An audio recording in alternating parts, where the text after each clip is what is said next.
ഇന്ന് ഞാൻ വന്നേക്കുന്നത് പുതിയ ഒരു തോരൻ വയ്ക്കുന്നതിൻ്റെ റെസിപ്പി ആയിട്ടാണ്. എന്താണെന്നറിയാമോ?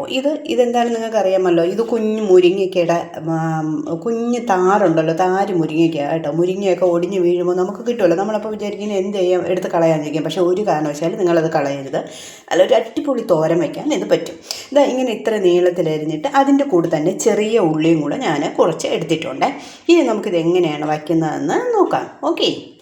ആദ്യം ഒരു ചീനിച്ചട്ടി എടുത്തിട്ട് ഇത് അടുപ്പിൽ വെച്ചിട്ട് കുറച്ച് കടുക് താളിച്ചിടാം. കടുക് താളിക്കുന്ന വേറെ ഒന്നുമില്ല, മുളകും കടുകും കറിവേപ്പിലയും ഇട്ടിട്ട് കടുക് താളിച്ചിട്ട് നമുക്ക് അങ്ങോട്ടിടാം. ഈ ചീനിച്ചട്ടി ഈ നിറം എന്തെന്ന് വെച്ചാൽ ഇരുമ്പ് ചീനിച്ചട്ടി ആയതുകൊണ്ടാണ്. ഇതിന് മുമ്പ് 1-2 കമൻസ് വന്നു, ചീനിച്ചട്ടി നല്ലവണ്ണം വൃത്തിയായിട്ട് കഴുകണമെന്ന്. ഇത് എത്ര കഴുകിയാലും ഇങ്ങനെ ഇരിക്കത്തുള്ളൂ. കാരണം എന്തെന്ന് പറഞ്ഞാൽ ഇരുമ്പ് ചീനിച്ചട്ടി ആയതുകൊണ്ട്. അപ്പോൾ ഇതൊന്നും നമുക്ക് അടുപ്പിൽ വെച്ചിട്ട് അടുത്ത പരിപാടിയിലേക്ക് പോകാം. ഓക്കെ. കടുക് താളിച്ചിട്ടുണ്ട്. ഇനി എന്നിട്ട് നമ്മൾ ഈ കഴുകി വെച്ചിരുന്ന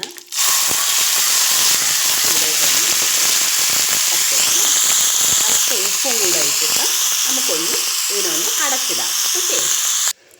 അത് വേവുന്ന സമയം നമുക്കൊരു ചെറിയ കൂട്ടുണ്ടാക്കാം. അതിന് വേണ്ടിയിട്ട് അല്പം തേങ്ങ, അല്പം മുളക് പൊടി, അല്പം മഞ്ഞൾപ്പൊടി, അല്പം ജീരകം, 1 അല്ലി വെളുത്തുള്ളി ഇത്രയിട്ട് ഒന്ന് ക്രഷ് ചെയ്ത് എടുക്കാം. ഇത് അതിൻ്റെ കൂട്ടാണ്. അതിൻ്റെ കൂട്ട് റെഡി ആയിട്ടുണ്ട്. ഞാൻ ഈ അടച്ച് നമ്മൾ വേവിക്കാൻ വെച്ചിരുന്ന അതിലോട്ടൊന്ന് തട്ടുവാണേ. ഇതൊന്ന് നല്ലവണ്ണം വെന്ത് വന്നിട്ടുണ്ട്. ഇനി ഈ കൂട്ടിട്ട് ഒരു 2-3 മിനിറ്റ് ഇതൊന്ന് കൂട്ടുകൂടെ കിടന്ന് ഒന്ന് വേകട്ടെ.